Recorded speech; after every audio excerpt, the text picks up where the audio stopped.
Welcome to the newest episode of Beatin' and Bangin'. I'm your host, Kyle Dalton. In today's episode, we're going to recap the race weekends in Portland and Darlington, including discussing the chaotic finish in the Pacific Northwest and Connor Zilich's toned-down celebration on Saturday, plus the happenings on Sunday in the first race of the 2025 Cup Series playoffs that saw multiple drivers upset for various reasons, but in the end, had Chase Briscoe winning and advancing to the next round. However, before we get to all of that, I want to welcome back to the channel Coofandy as a sponsor of today's episode. I first mentioned them when they came on board last month, and I talked about their ads shown during the Cup Series broadcast this season as they've partnered with the number 20 team of Christopher Bell. I showed you my loose fit hooded sweatsuit set, a Christopher Bell pick, and how it not only looks good, but feels absolutely fantastic. The super soft material is heavyweight and most importantly, breathable. I wear it regularly around the house doing everything from barbecuing to filming videos. Well, I'm happy to announce I've upped my wardrobe game recently with several new items from Coofandy, and they are absolutely perfect for you Bell fans. First is this JGR color block polo shirt that features a relaxed loose fit and refined color block detailing. As I learned with the hooded sweatsuit, the polo is made up of premium breathable fabric that feels great and looks even better. What I like about it is you can wear it in a casual setting like showing your support at the track on race day or out to the restaurant for dinner. I did that this past week. The second Coofandy item from the Bell collection is this JGR Athletic Shreds t-shirt that is designed with flexible, stretchy fabric and ensures maximum comfort and freedom of movement. The logo print makes a bold statement on who you're cheering for on Sunday in the Cup Series. Whether you're training or out and about, this shirt combines style and performance effortlessly, and shocker, it feels great. Seriously, I just love the way the material of all their clothes feel. That's really important to me. Now, those are just two items. I'd recommend you click on the link in the description to check out all the other JGR Bell options they have and plenty of other wardrobe choices. Some that I expect will be finding a place in my closet in the near future. As I mentioned last month, you haven't seen me promote many products on my channel through the years. That's because I'm very selective on who I want to work with and what I want to promote. Coofandy's quality clothing products are that brand. Thanks again to Coofandy for sponsoring this episode, and be sure and check out the link and code in the description so you can save 25% off of your next order. All right, now let's talk about the racing action this weekend, and we're going to go out west to Portland on Saturday. With the road course, we expect Connor Zilich domination.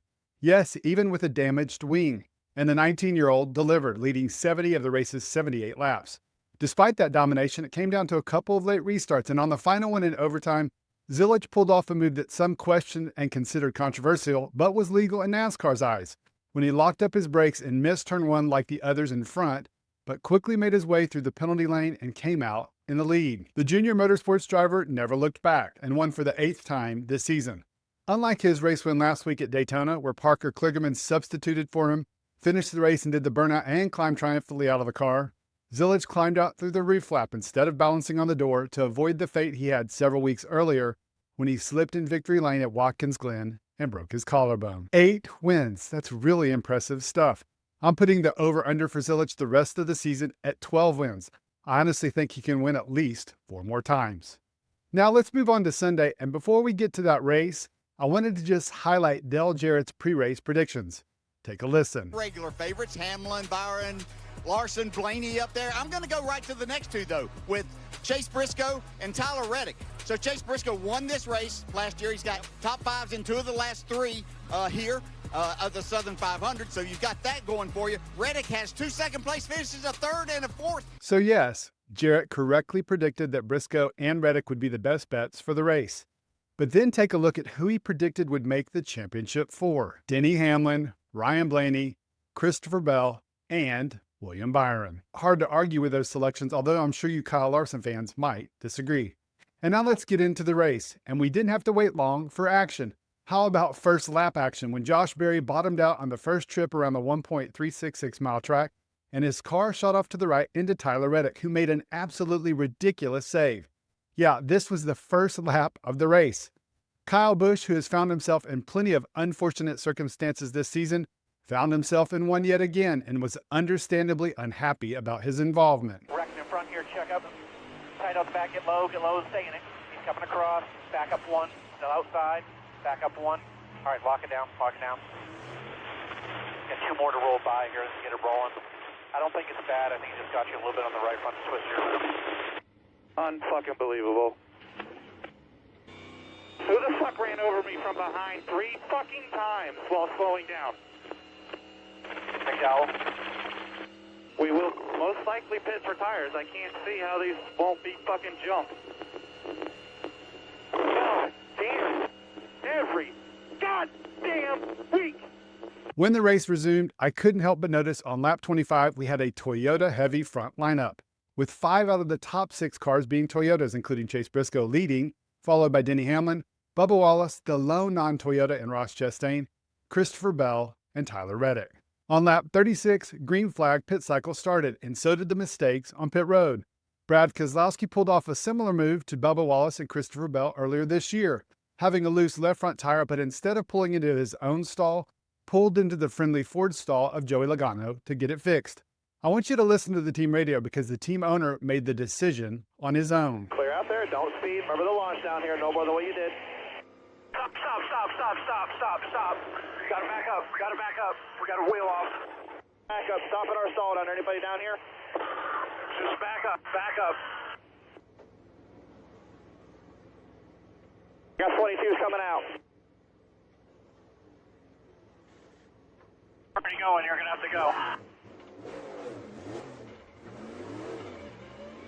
Just really a heads-up move by Brad, but Keselowski wasn't the only one with trouble on pit road during that first stop.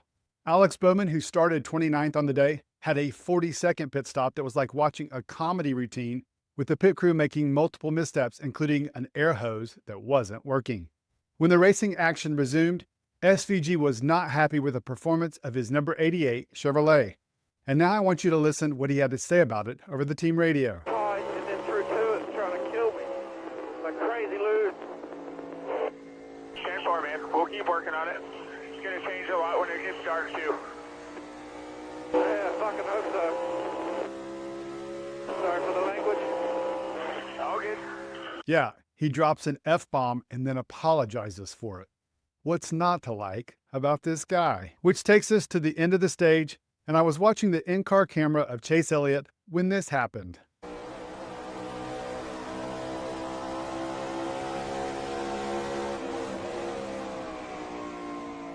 Still there, caution's out, stage in. The fuck's that asshole blocking us for fucking 19-4? Give me a fucking break. So that was the end of the first stage, which was won by Chase Briscoe.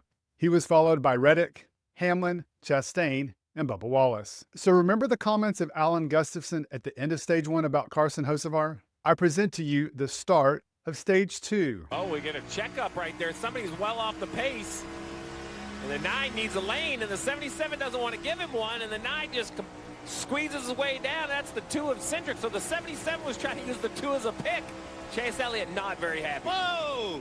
Almost around for the 77. So the broadcast talked about the contact between Elliott and Hocevar at length after this incident, but they never did pinpoint that it started earlier in stage 1. Unfortunately for Hocevar, 25 laps later, he was the talk of the broadcast again when he went for a single car spin. And the spin was just the start of his problems. As I mentioned earlier, pit road was the scene of multiple issues throughout the day. During that stop, Denny Hamlin had a really long stop, but then Christopher Bell hit Hocevar, who was coming into his pit box, and sent him for a spin, which then prevented Ryan Blaney from getting out of his pit stall. I told you pit road was a mess. When the race resumed, we were 50 laps into the stage, and I had to note that Eric Jones, who has won twice before at Darlington, was running third behind Briscoe and Chastain, and ahead of Tyler Reddick and Kyle Larson. Also interesting, around the halfway point of the race, there were only 5 playoff drivers inside the top 10. In another round of green flag stops during that stage, playoff drivers Bubba Wallace and William Byron had slower stops. Chase Briscoe reported having voltage issues, and they had him turn off his cool suit and his helmet fan. Hearing all of these things happen, and all I could think was, there's a reason it's called the track Too Tough to Tame. After a caution for a Cody Ware spin, we had another incident with playoff implications. When Ryan Blaney got tag teamed by Richard Childress Racing, with Kyle Busch getting sideways and slowing up in front of the number 12 car, and Austin Dillon not getting the memo in time and running into the back of the Penske car, which went for a spin. The incident appeared to damage the 2023 champ's splitter or diffuser, and he dropped all the way back to 30th. To close out Stage 2, Chase Briscoe won for a stage sweep on the day. He was followed by Reddick, Eric Jones, Kyle Larson, and A.J. Allmendinger. In that third and final stage, Tyler Reddick battled Chase Briscoe up front for the lead on the restart, and it was just 10 laps into that final stage that you couldn't help but notice Legacy Motor Club, which was running strong with John Hunter Nemechek running 5th and Eric Jones running 6th. While Chase Briscoe was having a really good day, the other Chase's frustration began to mount, first with his spotter. How was that? Better? Looked really good, didn't it?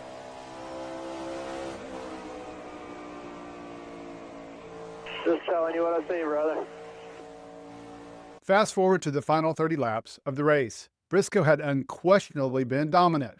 The question was, could he hold off Reddick or the late charges of any other potential challengers like Eric Jones? The answer was a definitive yes. Briscoe went back-to-back in the Southern 500 and most importantly, locked himself into the next round. Reddick finished second and he was followed by Eric Jones, John Hunter Nemechek, and A.J. Allmendinger. So 2 playoff drivers in the top 5 and 2 more inside the top 10, with Bubba Wallace 6th and Denny Hamlin 7th. Chris Buescher was the lone Ford inside the top 10 and he finished 10th. The other big storyline was HMS and its struggles. Elliott, as I've noted, was the best finishing HMS car and he finished 17th. Here's what he thought about his performance. I know everybody's working really hard. We gotta put our heads together and figure out how to go forward. What's the confidence level heading into Gateway for you guys, you think? Just your personal feel about Gateway? Well, we just ran 17th, so you tell me. Not much. Got it. Alex Bowman agreed. It wasn't a lack of effort, but just a shitty, unacceptable day on all fronts, you know? While I know the results at Darlington weren't what HMS fans wanted, and Briscoe leading 309 laps might be considered a snoozer, I have to give NBC props. They did a great job of making the race entertaining by showing a variety of entertaining battles around the track and throughout the field, including one for the Lucky Dog. So kudos to the folks at NBC for not focusing on just the leaders and giving the audience different action around the track throughout the race. All right, guys, that's a wrap on today's episode. Let me hear what you thought about it. First, let's go back to Saturday in the Xfinity Series race. What did you think of Connor Zilich's late move in overtime and going through the penalty area instead of the track? And what do you think of my over-under of 12 wins for the number 88 car before the end of the year? As for Sunday, let me hear from you HMS fans. Are you concerned after what you saw? Same for you Penske fans. What are you thinking after Darlington? And with Briscoe's win, do you consider him a favorite to make it to the Championship 4? I know Dale Jarrett didn't have him in there, but it's hard to argue with the number 19's recent results. I want to again thank Coofandy for sponsoring today's episode. Check out the link in the description and be sure to use the code BEAT25 to receive a great discount of 25% off your next order. And thanks to you for checking out the latest episode and supporting the channel. I really and truly appreciate it and hope you have a great rest of your day.